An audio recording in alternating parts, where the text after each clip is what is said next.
like this. Before anything was, God is. You see? If God created everything, then everything came out of God. And if you meant God before anything was made, you'd be meeting everything, but it would have been inside of God. That's why God had to speak it out of him. So God, before anything was pregnant with everything. And everything that is was in God. And if you met God before anything was, you would have been meeting everything, but you wouldn't have known it. Now, why is that important? Because you see, because you can't see what's in a person doesn't mean it's not there.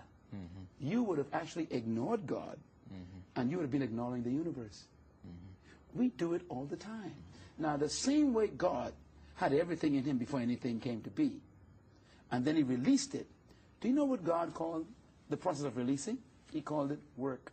It's found in Genesis chapter 2, verse 1 and 2. It says, "And when the Lord had created all that he had made, and he had completed the work that he did, then he rested." God worked 6 days, rested 1. We want to rest 6 days and work 1. That's why we don't bring out our potential. Potential is a result of work. You have a dream for this great ministry we have here, INSP. We got a vision to build a place to bring the light of God to the world. You've got a dream to impact and flood the world with the knowledge of God. That's an awesome dream. But for you to bring that to pass, Dave and Barbara, it's going to take work. Oh, it's been taking work.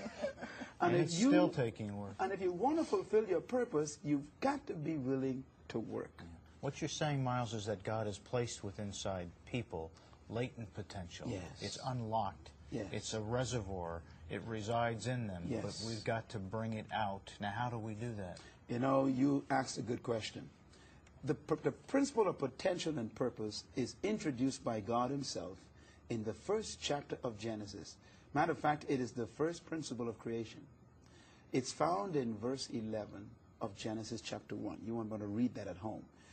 It's when God introduced the potential principle. And I have a chapter in this book on that. Listen carefully to it. God says in Genesis chapter 1 verse 11, "I place the seed of everything in itself." I'm going to repeat that. It says, "And God placed the seed of everything in itself." In other words, everything that God created, he created it with everything it's supposed to become in it. That's why it's called the seed principle of potential. You see, God hid in everything its future. Your future, therefore, is not ahead of you. It's trapped within you. God did that with everything.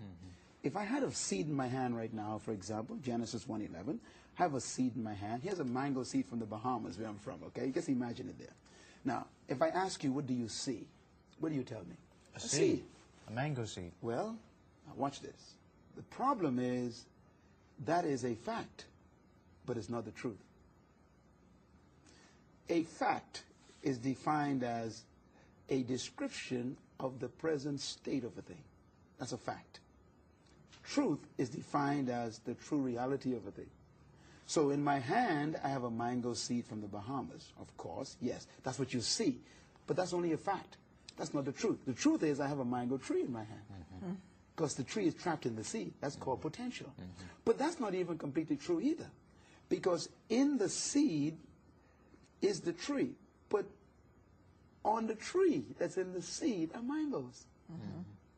With more seeds in them? Now, that's not even the complete truth either, because the seed that has the tree, that has the mangoes also have seeds in them. And the seeds that are on the mangoes, that are on the tree, that's in the seed, also get trees. And those trees have seeds that have trees that have seeds that have trees that have seeds with trees with seeds that have trees with seeds. You got a whole orchard in your hand there, Myles. So I'm really holding in my hand a mango orchard. Now, that is the mystery of God's potential principle. So when God never gives you trees. God always gives you seeds. It says, "He that giveth seed to the sower." That means when God gives you a boy or a girl as a baby, that's not a boy or a girl. That's a forest of untapped ability. That's why God hates abortion. See, abortion is not the destruction of a baby. It's the destruction of a complete destiny. when you kill a seed, you're not killing a seed, you're destroying a forest. And that is why everything God says, he put the seed of it in itself. So God hid in every seed a forest. He hid in every bird a flock of birds. He hid in every cow a herd. God hid in every fish a school. God hid in every little boy a great man. He trapped in every powerful little girl an awesome woman. God likes to hide things in things, and that's called potential. And that is why we should never ignore anyone, because we don't know what they are filled with. I think of Abraham Lincoln. Abraham Lincoln was in the insane asylum when his sweetheart died, his lady that he was going to be married to. She died from a disease, and he went insane. Abraham Lincoln went into the insane asylum. And no one knew that in that insane asylum was the next president of the United States. Yeah. If someone became insane, we don't dream of them becoming the president of a country. No. And yet he was insane first. Came out, ran for Congress, won, and then ran for the Senate, won, and then he ran for president and won. You see, this country had one of the greatest presidents, and he came from the insane asylum. That's why you should never throw people away, because they are full of purpose and potential. And whatever you're going through right now, you may be right now not on the job you really want. Maybe you are trapped in a marriage that ain't working. Maybe your kids are not the kids that you want them to be. But I want to warn you, don't throw your life away and don't throw your kids away, because God's not finished yet. You see, potential, we talk about it in this book, is what God hides in a person, and he gives them to the world. Imagine God hid in a murderer. A murderer. Moses, a murderer.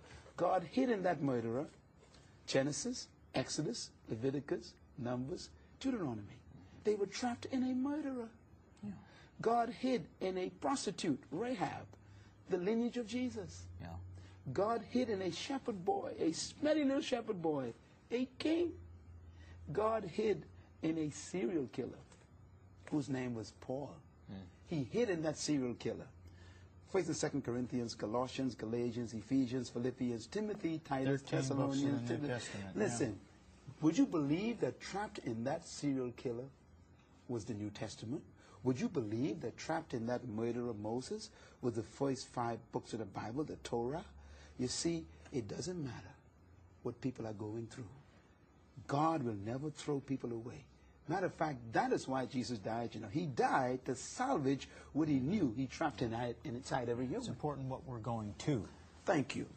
Christ didn't just die for you. Yeah. He died for what you're carrying. Yeah. So he doesn't just save a person. He saves a complete destiny. And this is why God hates abortion of babies. Do you know that James Robinson, who is one of the most impressive hosts on his television show called Life, was a product, I understand, of rape? Yes, he was. Could you imagine if his mother says, this child, I was raped and I conceived this child, I'm going to kill this child? She would have been killing one of the leading television programs, an author, a great trainer, a teacher. Listen, my mother and father had 11 kids. I am number 6. Could you imagine my mother saying, 5 is enough, let's kill this one? They would have been killing a best-selling author, a teacher of millions of people, a trainer of governments, a founder of a large ministry in the Bahamas, and a worldwide traveler impacting people. You see, you don't just kill babies. You are killing destinies. And that is why Moses' mother took the risk of saving that baby, because she wasn't just saving a baby. She was saving the first 5 books of the Bible. She was saving the deliverer of 1 million people. She was saving one of the greatest leaders of history. Today, your destiny must be preserved. If you're an alcoholic, that's just temporary. That's a fact. The truth is you are a great leader. If you are a divorcee, listen, a divorce is just an event. It's not your life. You're going to come back from that. You're going to make it. And if you have failed in school, listen, failure is temporary. Your destiny is still within you. You're going to come back and go to college and you're going to do well. I'm telling you, if you backslid, that's not your future. Get back on the road. Come back to God.